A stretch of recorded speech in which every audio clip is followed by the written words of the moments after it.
آپ کو اگر یاد ہو، ہمارے ملک کے سابق وزیر اعظم ہیں میاں نواز شریف صاحب، آپ سبھی جانتے ہیں ان کو۔ ان کے قریبی ذرائع سے مجھے ایک ان کا واقعہ کسی قریبی ساتھی نے سنایا تھا۔ 1999 میں جب ان کی حکومت تھی،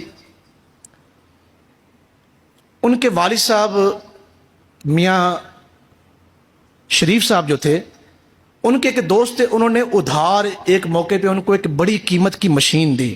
جیسے آپ فیکٹری والے لوگ جانتے ہیں کہ یہ مشینری کتنی مہنگی ہوتی ہے۔ پھر انہوں نے اس وقت تک ان سے پیسے نہیں مانگے میاں شریف صاحب سے جب تک پیسے ان کو دیے نہیں گئے۔ تو میاں شریف صاحب نے اپنے بیٹے نواز شریف صاحب کو بتایا تھا کہ اس بندے کی، یہ میرا دوست ہے تو اس کی میرے اوپر بڑی نیکی ہے یہ۔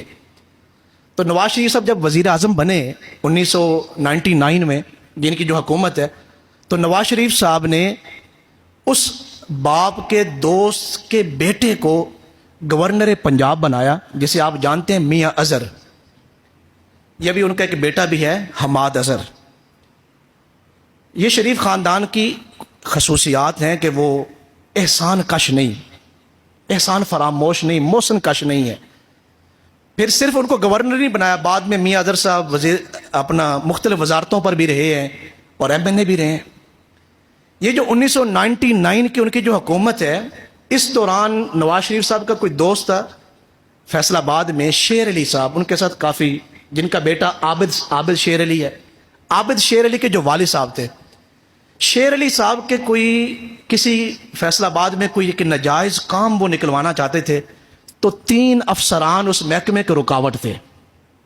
یہ معاملہ تھوڑا طول پکڑ گیا تو نواز شریف صاحب نے اپنے دور حکومت میں ان تینوں افسران کو ہتھ کڑیاں لگوائیں اور جیل میں ڈال دیا۔ کچھ دنوں کے بعد ہی نواز شریف صاحب کی حکومت گر گئی اور نواز شریف صاحب کو حکومت مشرف نے جو ہے وہ ہتھ کڑیاں لگائیں اور جہاز میں بٹھا دیا۔ اب ذرا دلوں کو تھام کے سنیں، کلثوم نواز صاحبہ اللہ ان کے درجات بلند فرمائے، وہ گئی ہیں جہاز میں نواز شریف صاحب سے ملنے کے لیے، تو نواز شریف کی آنکھوں میں آنسو تھے۔ کہا مجھے سمجھ نہیں آ رہا کہ مجھ سے کون سا ایسا گناہ ہوا ہے کہ میرے اوپر ہاتھ کڑیاں مجھے لگا دی گئی ہیں، لیکن سوچنے کے بعد مجھے یاد آیا کہ میں نے 3 افسران کو ناجائز جو ہے وہ ہتھ کڑیاں لگوا کے جیل میں ڈالا ہے۔ جب تجھے موقع ملے تو تم ان کے گھر میں خود جانا اور میری طرف سے جا کے معافی مانگنا۔ اور پھر یہ نواز شریف صاحب کی زوجہ اور شہباز شریف صاحب کی زوجہ نصرت شہباز اور کلثوم نواز جو ہے پھر وہاں پہ گئی ہیں، ان افسران سے جا کے معافی مانگی ہے۔ اور نواز شریف صاحب نے خود پھر بتایا کلثوم نواز کو کہ جیسے تم نے وہاں معافی مانگی تو اللہ نے میرے لیے آسانیاں بنانا شروع کر دی۔